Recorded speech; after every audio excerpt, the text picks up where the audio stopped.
the recipe that started a revolution. Revolutions are rarely born in grand halls or crowded streets. Sometimes they begin in the quiet rhythm of a kitchen, with a single recipe that dares to break away from everything the world expects.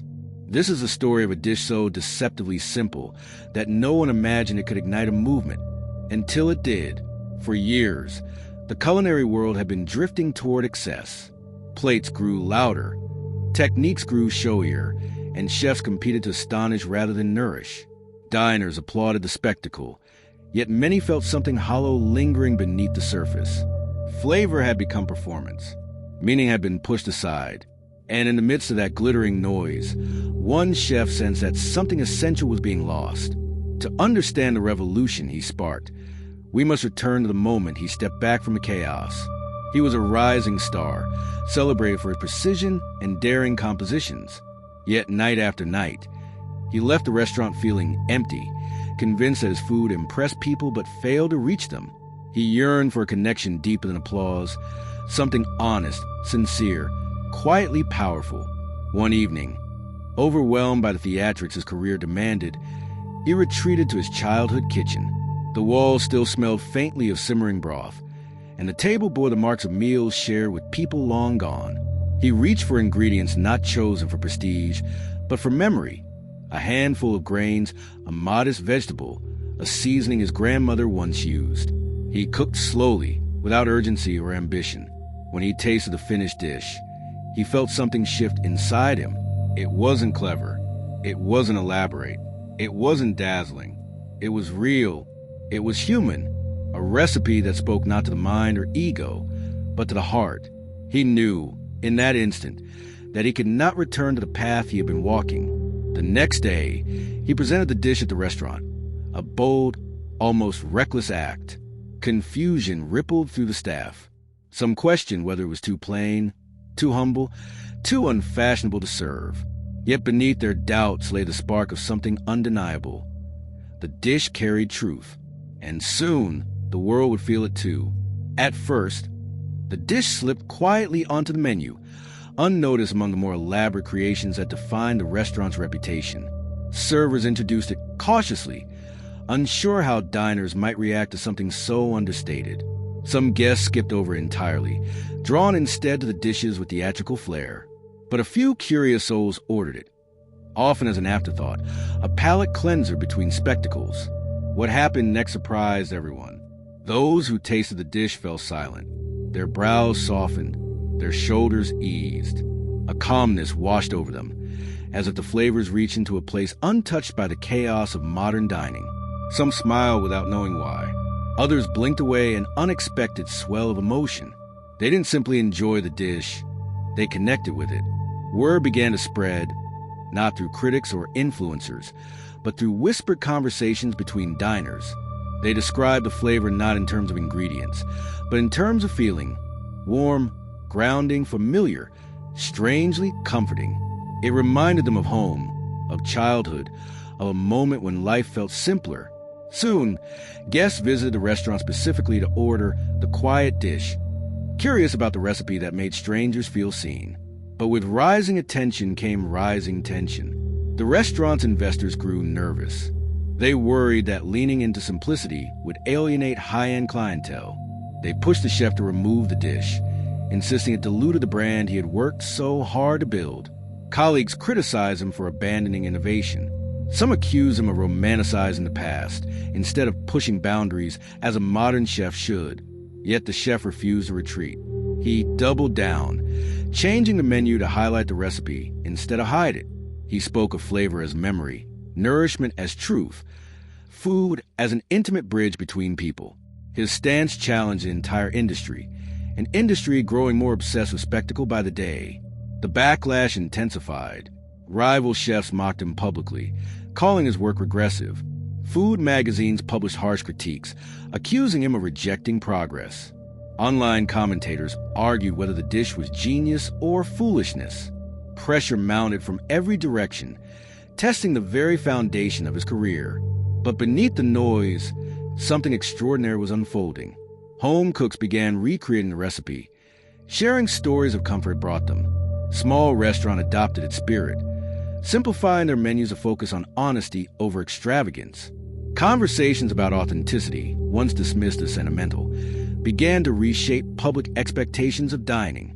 The conflict had grown far beyond a single recipe.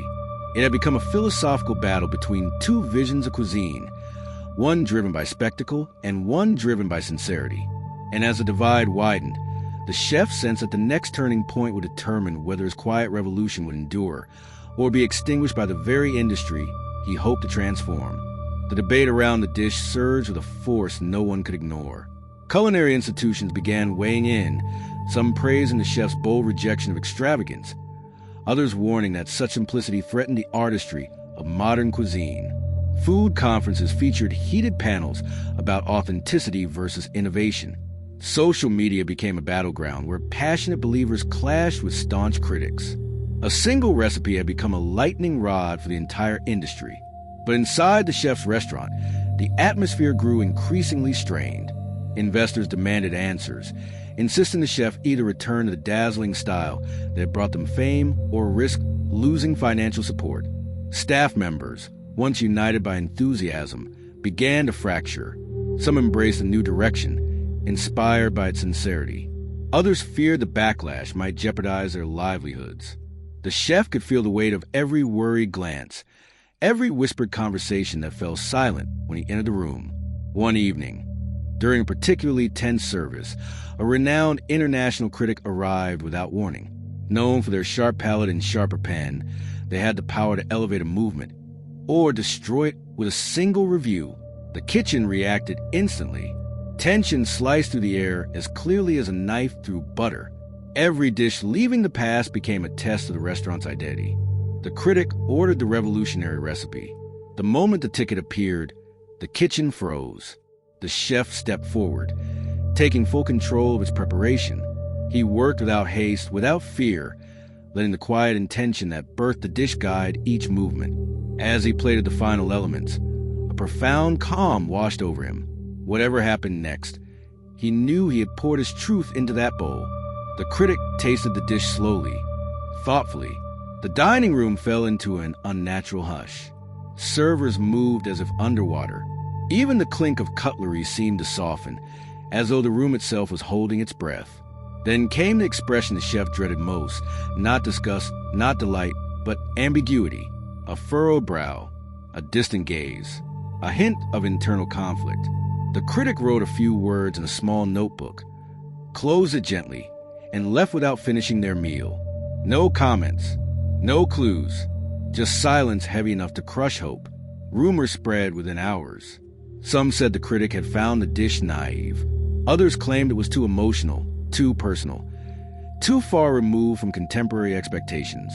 Investors panicked. Rival chefs celebrated prematurely. Even loyal supporters felt uncertainty creeping into their convictions. The chef retreated to the kitchen long after closing, staring at the empty bowl left behind. For the first time, doubt roared louder than belief. Had he pushed too far? Had his vision been misunderstood? Was the revolution he sparked collapsing under the very scrutiny meant to validate it? But as he stood there, alone in the dim light, the dishwasher approached quietly. He explained that a guest, a stranger, had asked to speak with the chef earlier, but left when he didn't appear.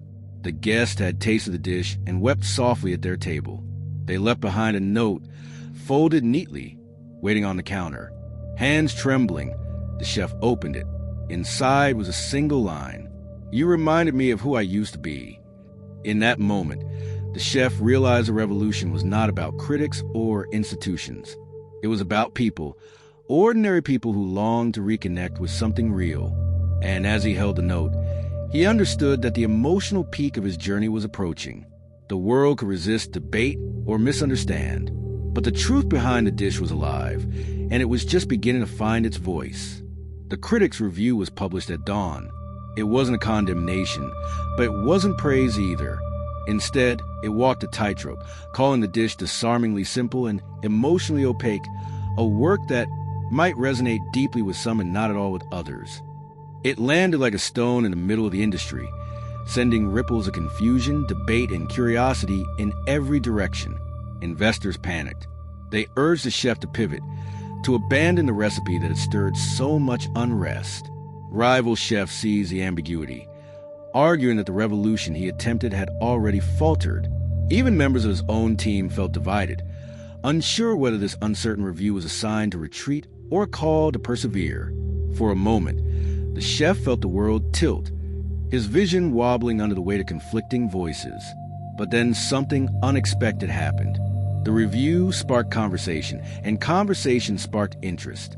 People who had never heard of the restaurant suddenly felt compelled to visit. They weren't coming for spectacle or prestige. They were coming to decide for themselves. Night after night, more guests arrived. Some tasted the dish and found it puzzling. Others found it moving beyond words. A few described it as a mirror they didn't know they needed. Soon, a quiet movement began forming outside the reach of critics. Home kitchens buzzed with attempts to recreate the dish. Small eateries shifted their menus toward honesty instead of extravagance. Young chefs embraced simplicity with newfound courage. It was subtle at first, then undeniable. The recipe was reshaping the world from the ground up, not through institutions, but through people. And then came the moment that sealed its legacy. A community center in a struggling neighborhood reached out to the chef. They had been teaching children to cook as a way to build confidence and connection. His recipe, had become their centerpiece. Kids who had never stepped into a restaurant spoke about flavor with pride, joy, even a sense of belonging.